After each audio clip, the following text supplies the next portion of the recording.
Thank you very much. I know you're tired of being talked to because you really want to start doing the actual work, but I am honored to be here. I just want to pick up on a couple of things that have been said. First of all, in terms of Adrian talking about the people who work for the city of New York, they are the real heroes. And the reason I say that is that when I passed the bill on open data, when I was in the city council, a woman who had worked as the CTO for Bill Clinton gave me a piece of advice that I want to share with you, which is that the constituency for my bill passing wasn't all of us, it was the city workers. Because it's the city workers who have to put the data in and who have to work with the data with your input. One of the aspects of the open data bill as you go to the site is to see that you can have input. Your input is paid attention to, and that was part of our decision making. But for some of us, we don't know how great government is because we read the Post and the Daily News and sometimes the Times, and they're not too good on city workers. So I'm here to say part of civic hacking, in my opinion, is to say thank you to the people who put this data in and who are part of our government of 300,000 people in the city of New York. So I just want to do a shout out. Thank you, Adrian, for mentioning them because they really are very special. The second thing I do, I've been around so damn long that I have a long memory. So I always think it's funny on two fronts. Number one, the Four Freedoms Park. Great park. But I remember just recently that they had to settle a lawsuit because part of the park is not ADA accessible. So when you build something for friggin', make it friggin' accessible, you know? So the bathrooms are not accessible, and so now part of the park is closed off because somebody forgot to make it accessible. I wasn't there. I was in the council. It wasn't my district. So, however, we now have a park which is in Manhattan on the west side in Hudson River. It was put together with a lot of money from Mr. Diller and Madam Van Fossenberg. And it's going to be big and so on. But it has a hill in it. And I kept saying to myself, you know, it might be not ADA accessible. So they had to take the hill down. And I say all of this because whatever we're working on, the folks who are disabled have to be part of the discussion. And I say that because part of civic hacking, as Noel indicates, is thinking of everybody. But I had to laugh when you mentioned Four Freedoms because they're in deep shit in terms of their park. Beautiful park. The other thing about LINK-NYC is the following. So it's a great, gives you access. But I did win $1 because the guy named Doctoroff, Dan, he was deputy borough president. I happen to be very fond of him. Then he went on to run Bloomberg LP, and now he's head of, I never remember if it's Sideways, Alphabet, but basically the LINK-NYC is part of his portfolio. So he was building it, and they were going in, and I said, the homeless are going to be part of your problem. Oh, no, says Dan Doctoroff, not at all. First problem, who was plugging in? Tents, sleeping bags, everything, everywhere, Midtown, a lot of tents, homeless plugging in, spending the night, and so on. I got $1. So I am here to say, more importantly, trying to be funny, but more importantly, how important today is. It's really great to be here for this conference and to kick off Open Data Week. There are a lot of people to thank. BetaNYC means a lot to us, not just Noel, but also Emily Goldman, who is his partner in crime in terms of this amazing process, working with the students from CUNY, and then in turn working with the community boards, because if you can't get the data down to a local place, how many people have been to a community board meeting or who are on a community board?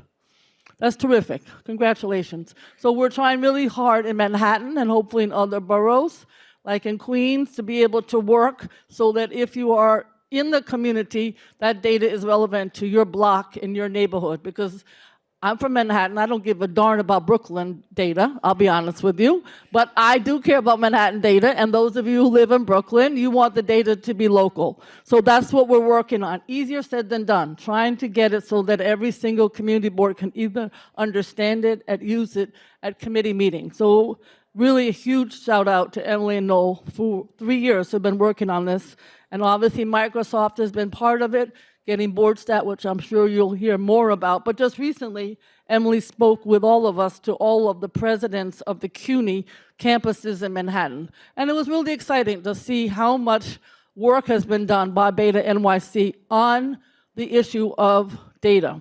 I also want to mention some other thing. Patrick Joseph is here from our office. He is the education specialist. And just this week, and no, you don't know this, there was a high school in Manhattan that we didn't want to close. There were many closings on the school board. It's called PEP. It's the overall school board for the Department of Education.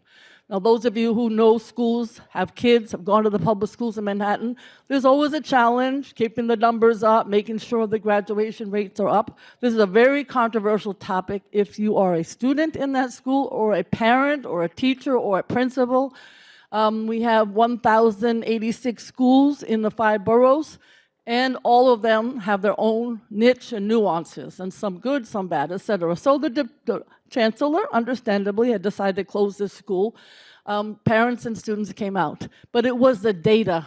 It was somewhat politics because people organized to support it, but I think it was actually the data. The data showed that there were other schools that were not functioning as well. Data showed that similar schools were not functioning as well, and I think it was the data. Now, would we have had that data 10 years ago? Probably not, no. So it's an example of how data actually helps real people in their desires to do something that's for them and their family. So that was an example where data played a huge role. I too want to thank the Mayor's Office of Data Analytics and Do It, the Sloan Foundation, the Fund for the City of New York, RISE, and certainly I see a guy from Civic sitting over there. He always has great hair, and his name is Don Farmer, and he's sitting right over there. He has been a huge, you should give him a round of applause. He has been a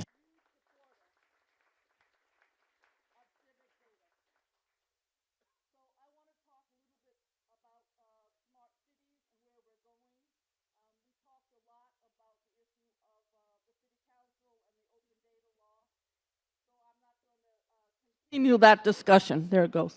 But when we're talking about data, I gave you an example for the schools, but in 2016, a guy named Ben Wellington, a constituent, somebody who pays attention to data, he wrote in iQuant New York, it's a blog about NYPD giving him too many tickets where he was located, mostly because there were $2 million worth of tickets being given to him and his neighbors at a private pedestrian ramp. And we worked with him in NYPD, and it was thanks to the data that we found that the patrol officers who were writing the bulk of the tickets were wrong. Now, it wasn't necessarily their fault because the signs were wrong, but it was an example of $2 million being returned to citizens because of the open data law. That's just one example. And I want to just say that when we passed the bill some 10 years ago, I was like, 2018 is so far in the future. That is terrible. We need to do it sooner. And I remember Carol Post, who was then head of Do It, and the Bloomberg team at the time, like, just calm down, Gale, calm down, calm down. 2018 will come very soon. We're here. All the data has to be posted. And it's very exciting that the team that I talked about earlier in terms of the city workers are working on it to make it searchable. The data is being used by the agencies. I think it's also, I don't know that this is a fact, we have to check it to see if the FOIL, which is the Freedom of Information law that states that as a citizen or as anybody working in the city of New York wants to request information, they can do so. That's a national law. I will argue that this particular data sets would not eliminate, but curtail, cut down on the number of FOIL requests. Journalists use FOIL, academics use FOIL, crazy people use FOIL. I remember being in the post office many years ago. Remember those things, post offices, you know, you mail letters? I remember being there years ago and standing behind somebody when I was working for city government, and I knew he was a FOIL guy, you know, like cuckoo. The envelope that he was writing was Gale Brewer. When I worked for the Dingus administrator, oh shit. So anyway, FOIL is in fact lessened by the open data. Again, you're always trying to save money for city government. Here's another example. And of course, the other great example is the community and the emergence of civic hackers, because you're able to mine the data to create your own public service focused projects. I mentioned one example, but there are hundreds and hundreds. And the fact that you can create tools, that we have better living through this digital chemistry, and that you are now called civic hackers. I just went to the New York City Tech sort of reception the other night. I think you know that this has been a bubble up and down. If you've been around like I have, you've seen them go up and down. But it's really exciting to be with, as you may be, some of the private sector folks, but then to be able to say, I'm on the civic side. There are now 7,500, according to Cranes Today, technology companies in the city of New York, 120,000 employees, which is 60% more than 10 years ago. And we're just under California's Silicon Alley, because we're the valley and we're the alley, as you know. And I say all that because much of it, as the private sector might want to take credit, has to do with you and with the civic world and the city of New York providing the data, because we are maybe behind California, but we are the data-rich city. And that's one reason that people come to the city of New York. So we all know that BoardStat, which I mentioned earlier, and you'll probably hear more either from John or Emily or Noel, takes data. This is a group that's been working with the young people and with people from BetaNYC and with the community boards. But BoardStat takes data from 311. How many people have ever called 311? That's fabulous. That's fabulous. I do it, and it works. I get sanitation issues. I find that it works, and it's a huge boon to the city of New York. So we obviously, in BoardStat, working with the community boards, trying to get the information to be local. We map those requests into the boundaries of each of the 12 community boards in Manhattan. You give local users, including elected officials and community people, an open data dashboard to view what's going on in their communities, spot trends and take action. Noise is the #1 issue in a lot of communities. Construction noise, bar noise, even honking noise where there's no sign. Those might seem like silly things unless you live on the block and you're concerned. So if you want to see how millions of rows of complaints can fit into one little island, you can see it on our website at the Manhattan Borough President.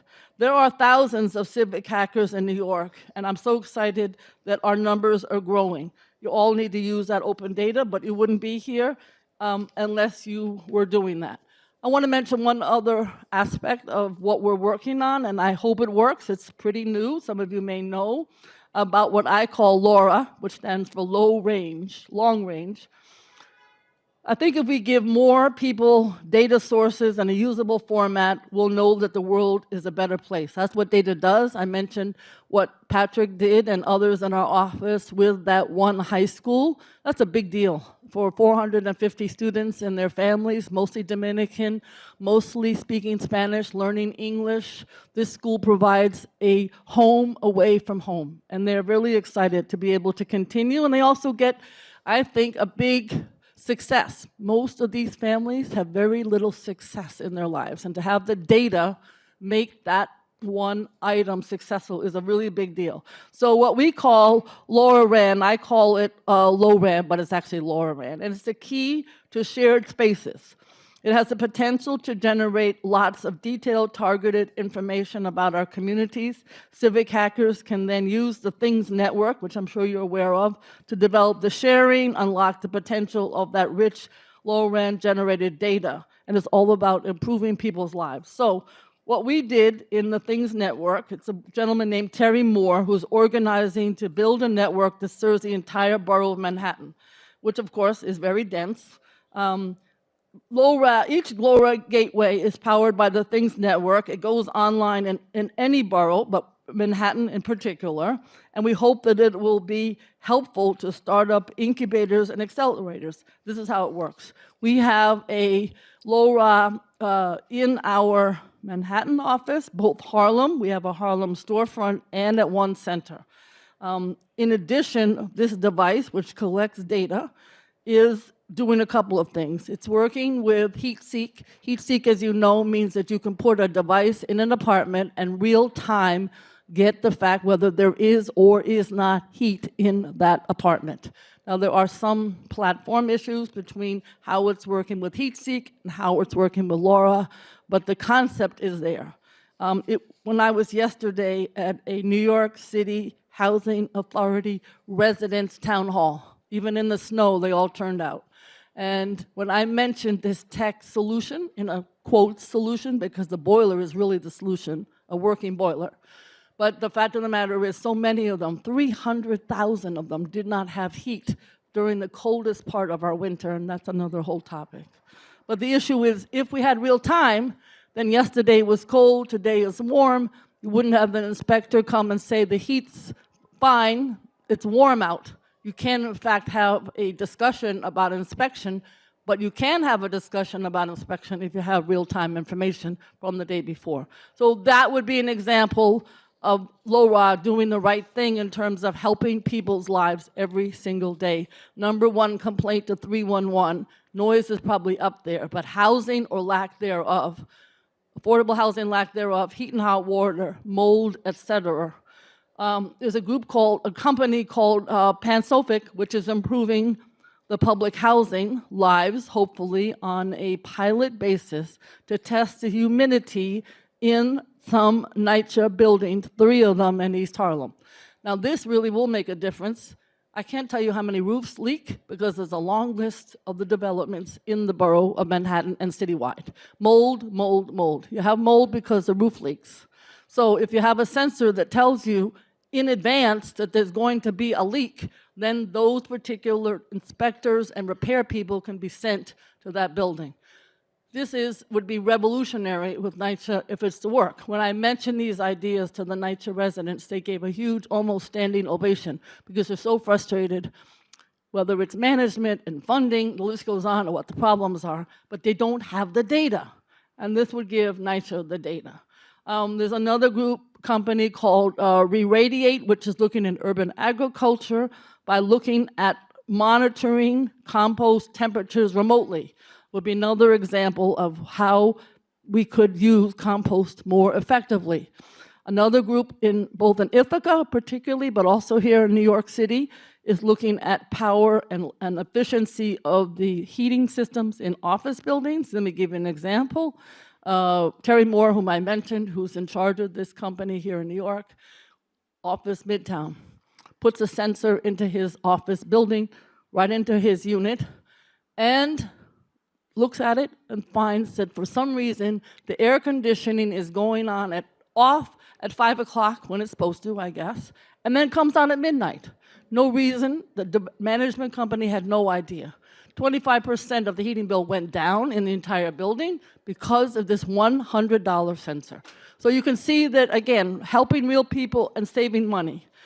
City College is doing the same thing. They have a gateway atop their 13-story science building, and I mentioned that we have 2 in ours. Everything from how many people, this wonderful gentleman, the council member who's chair of technology, is a very successful businessman. He has pharmacies in the Flushing community. He's like a god in terms of his pharmacies in Flushing. So what would be great would be to have the data. How many people you could have a LoRa in your office there, in your pharmacy, and you know how many customers, how many people are walking by, etc. I'm not getting into personal information. Cybersecurity is another whole topic. But to give you some example of how that could be helpful to the market, not just to the Civic hacker. So these are the kinds of things that we are talking about in terms of LoRa and working really hard to try to get this thing's network up and going. Again, we still have to finish the pilots and make sure that the network really does change people's lives. I want you to continue to commit yourself to creating networks free from barriers to entry, where experimentation in urban tech is encouraged and supported.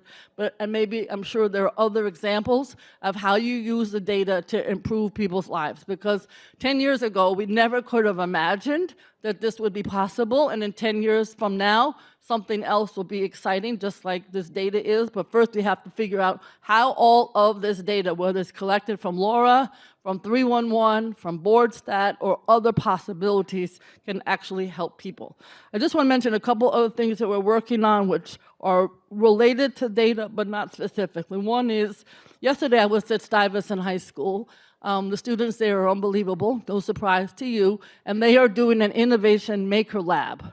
And what that does is it takes all of the things that you can make, everything from figuring out how all of the issues we're trying to do, alternative to fossil technology could work, how we can work with all kinds of items, robots being one of them, to make life better. I want to be honest with you, I like drones. I know that they're very controversial, but the notion that a really effective drone could look at a building before that friggin' scaffolding goes up. Because once that scaffolding goes up, the small businesses, I'm sure the council members familiar with this, get hurt.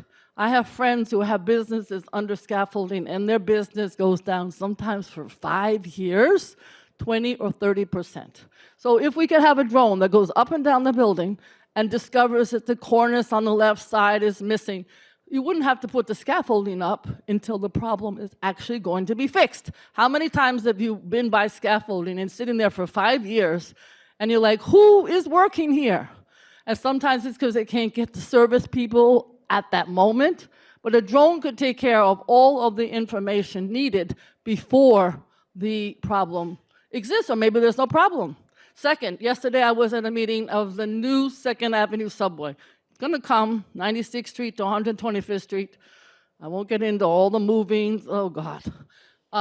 But the issue is, if you had a drone, and the drone could figure out what's underneath before the actual building begins, because there are actually tunnels there, without getting into all the specifics, millions of dollars could be saved. So here would be another example where the Sty kids before, and there may be Sty kids on the road, before we've even gotten up tomorrow morning, they probably figured all this out. But the issue is, example of how technology and Maker can in fact improve the data. That's what I'm trying to get at. That is an example of what we also have to focus on, Maker, Maker, Maker, innovation studios, where this kind of data could be gathered because of the device that you're using.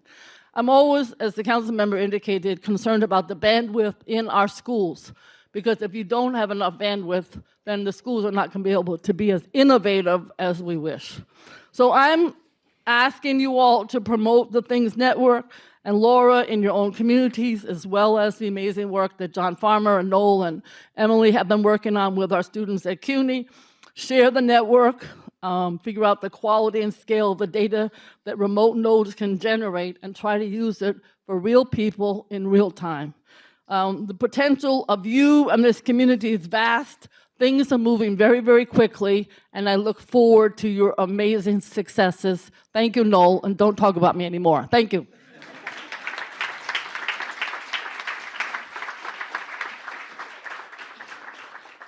And you see why I call her our fairy godmother, right? So we have 4 more years of Gale being in office. So if you're interested in prototyping stuff or working with her office, you've got essentially 4 more years of her leadership, and then and I don't want to talk about the future after that. But we got 4 more years, 4 more amazing years.